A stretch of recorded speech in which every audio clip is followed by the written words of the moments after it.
Olá pessoal, sejam bem-vindos à nossa 25ª aula da disciplina de Cálculo 1. Nesta semana, nós estudaremos a integral, veremos que ela representa a antiderivada de uma função e estudaremos alguns métodos de integração que serão úteis no cálculo da integral de funções compostas.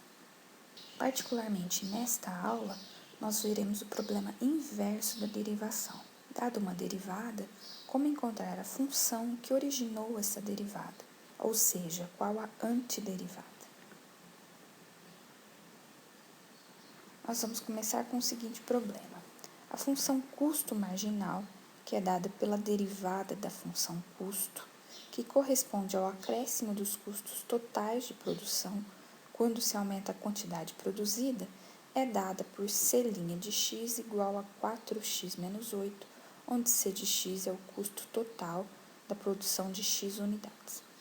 Se o custo de produção de 5 unidades é R$20, ache a função custo total. Ou seja, neste caso nós temos a derivada da função C de x, que é dada por C' de x igual a 4x menos 8, mas nós não sabemos quem é a função C de x. Portanto, o problema é, dada a derivada C' de x da função C de x, como encontrar a função C de x. Então, da mesma forma que adição e subtração, multiplicação e divisão, potenciação e radiciação são operações inversas uma da outra, a operação inversa da diferenciação é chamada de antidiferenciação. Nós veremos a seguir alguns métodos para o cálculo da antiderivada. A definição 1, veja que nós estamos na terceira parte do curso, que é sobre integrais, então novamente nós reiniciamos a nossa numeração dos slides. Uma função f maiúsculo é chamada de antiderivada ou primitiva de uma função f em um dado intervalo i, se a derivada desta f for igual a f' de x para todo x no intervalo. Ou seja, a função que quando eu derivo eu tenho f' é chamada de antiderivada ou primitiva da f'. Por exemplo, a função f maiúsculo de x igual a 1/3 de x ao cubo é então uma primitiva da função f' de x igual a x² no intervalo de menos infinito até mais infinito. Por quê?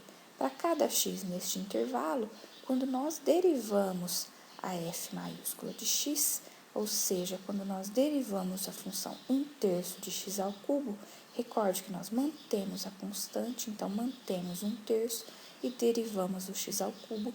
Derivada de x ao cubo, nós usamos a regra da potência, então esse 3 desce multiplicando, e nós fazemos 3 menos 1, então a potência é 2, ficamos com 1/3 vezes 3x², o 3 cancela, nós ficamos simplesmente com x². Portanto, a função 1/3 de x ao cubo é uma primitiva da função x², porque quando nós derivamos 1/3 de x ao cubo, nós obtemos a função x². Agora, observe que esta não é a única primitiva de f' neste intervalo. Se nós adicionarmos qualquer constante c à nossa primitiva f de x, esta também será uma primitiva de f'. Por exemplo, se nós tomarmos a função 1/3 de x ao cubo mais 2, ao derivar a derivada do 2 é 0, nós obtemos novamente x². Se nós pegarmos a primitiva 1/3 de x ao cubo mais 10, ao derivar o 10, novamente nós temos 0, então a derivada também será x². Então, tomando a função g de x igual a f maiúscula de x mais constante, nós temos que a derivada desta função g é a derivada, então, da f maiúscula mais a constante. Derivada da soma é a soma da derivada, então nós podemos separar. Ficamos com a derivada da f maiúscula mais a derivada da constante. Derivada da f maiúscula é a f', porque por hipótese nós estamos tomando a f maiúscula como uma primitiva da f', mais a derivada da constante, que é 0, Portanto, a derivada da g também é f' de x, ou seja, g, por definição, é também uma primitiva da f'. Então, a primitiva da função f' não é única. Qualquer função do tipo g, que seja a soma da função f mais uma constante, também será uma primitiva, ou seja, nós temos, então, uma família de primitivas que é dada pela soma da função mais uma constante qualquer. A proposição 1 nos diz que se f e g são funções primitivas de f' no intervalo i, então existe uma constante c, tal que a diferença entre g e f é apenas esta constante para todo x pertencente ao intervalo i.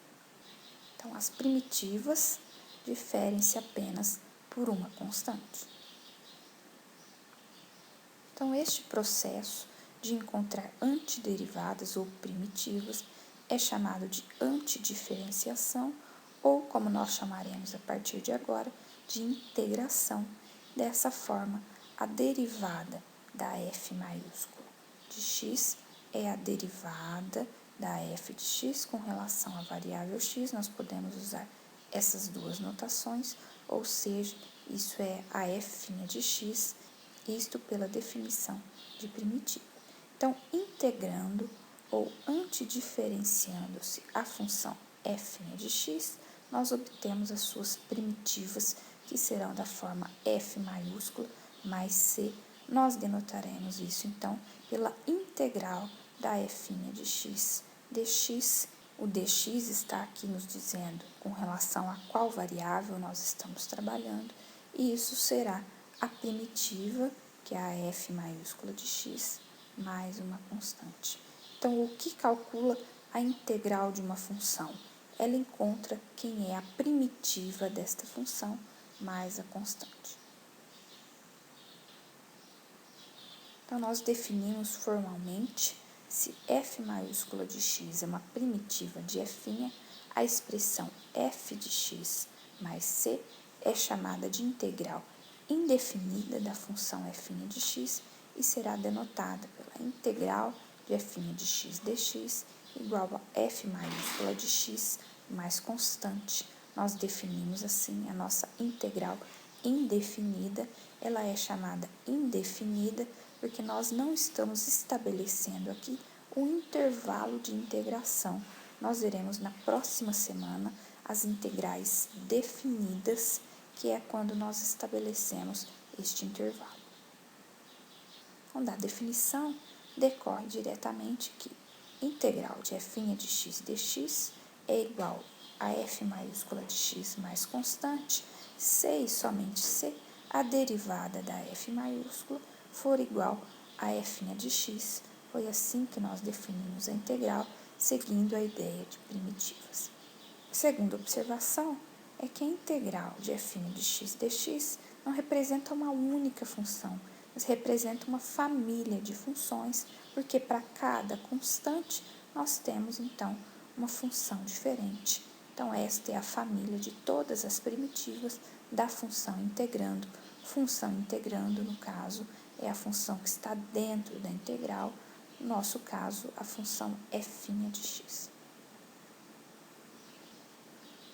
Algumas propriedades dadas, então, fg funções, tais que fg vão do intervalo i nos reais e k maiúscula é uma constante. Então, a integral de uma constante vezes a função, nós podemos tirar essa constante de dentro da integral, nós ficamos com constante integral de f' de x dx. A segunda propriedade de integral indefinida nos diz que a integral da soma de duas funções também podem ser separadas e nós ficamos com a soma das integrais. Então, integral de f de x mais g de x dx, isso pode ser visto como integral de f de x dx mais integral de g de x dx.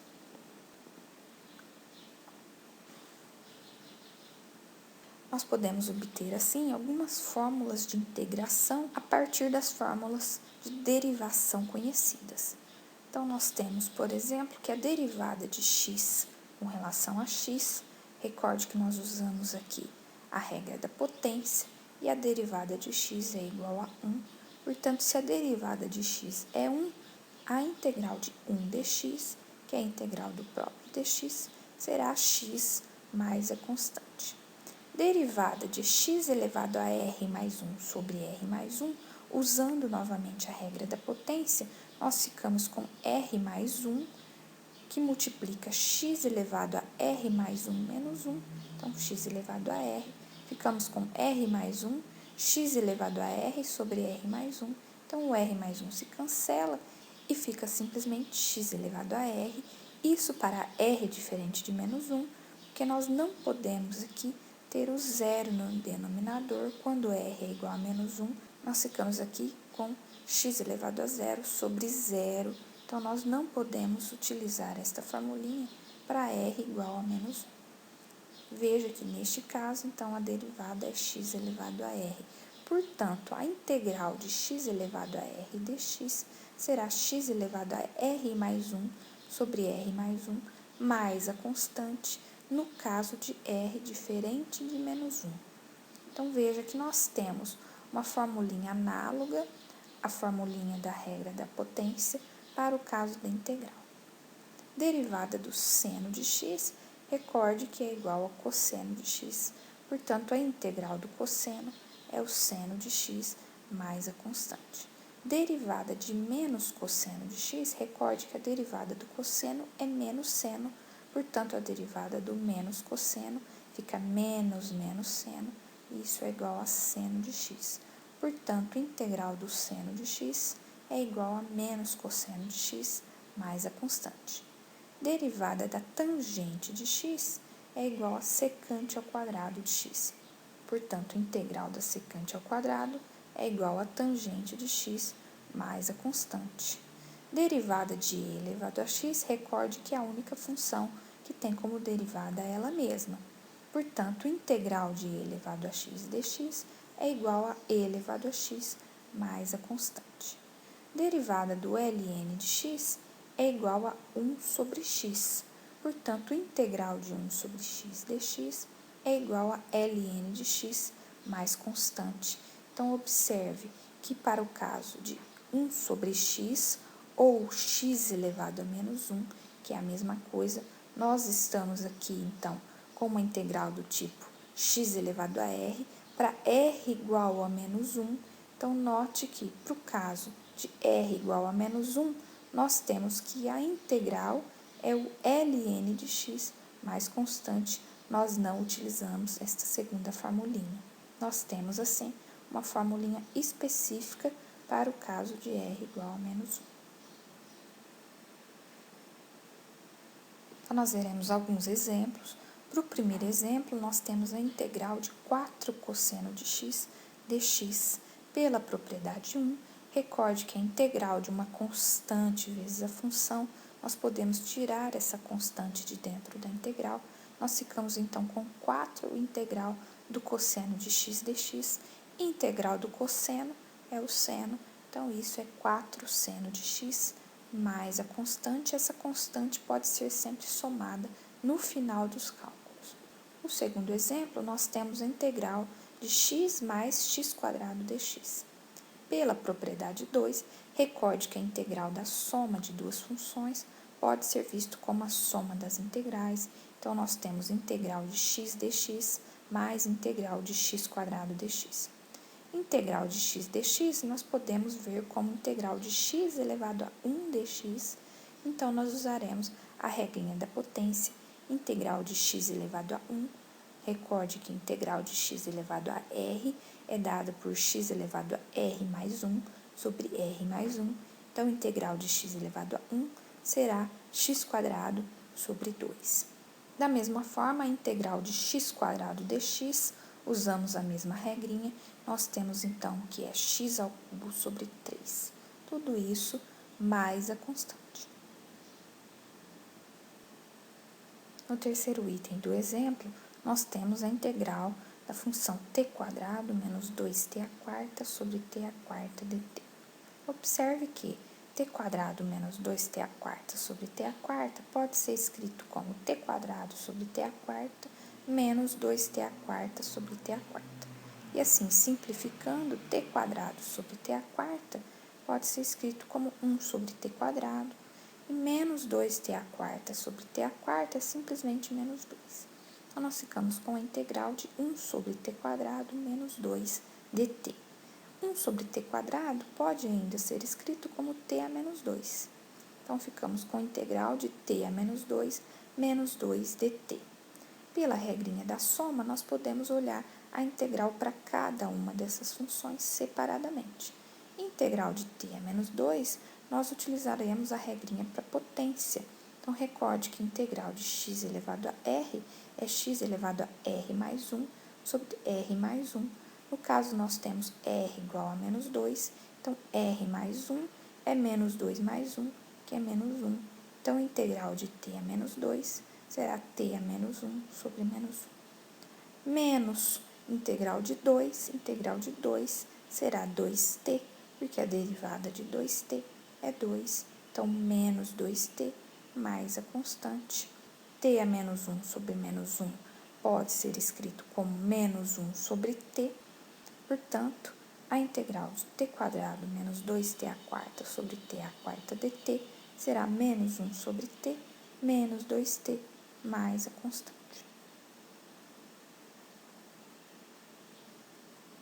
Voltando assim ao problema que nós enunciamos inicialmente, nós tínhamos que a função custo marginal C' é dada por C' de x igual a 4x menos 8, onde C de x é o custo total da produção de x unidades. Se o custo de produção de 5 unidades é R$20, ache a função custo total, ou seja, nós temos a função C' de x, que é 4x menos 8, e nós queremos encontrar a função C de x. Observe que a função C', que é dada pelo custo marginal, deve ser não negativa, portanto, 4x menos 8 deve ser maior ou igual a zero, e, portanto, x deve ser maior ou igual a 2, que são os valores que satisfazem a desigualdade 4x menos 8 maior ou igual a zero, ou seja, para 4x menos 8 maior ou igual a zero, nós devemos ter 4x maior ou igual a 8, ou seja, x maior ou igual a 2.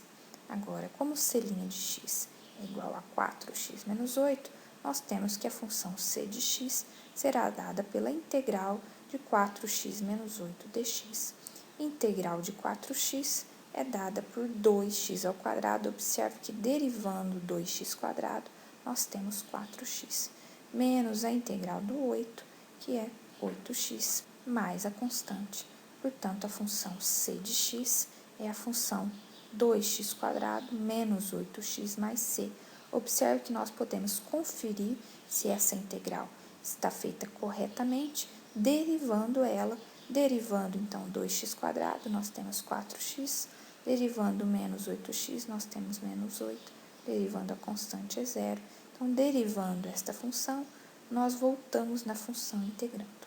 Agora, da informação de que o custo de produção de 5 unidades é R$20, nós temos, então, que C de 5 é igual a 20. Substituindo na nossa função, nós obtemos, então, que o Czinho deve ser igual a 10.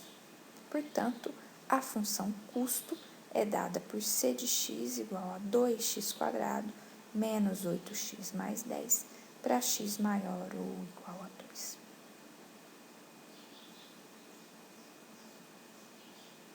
Então, com isso, nós finalizamos a nossa aula 25. Muito obrigada.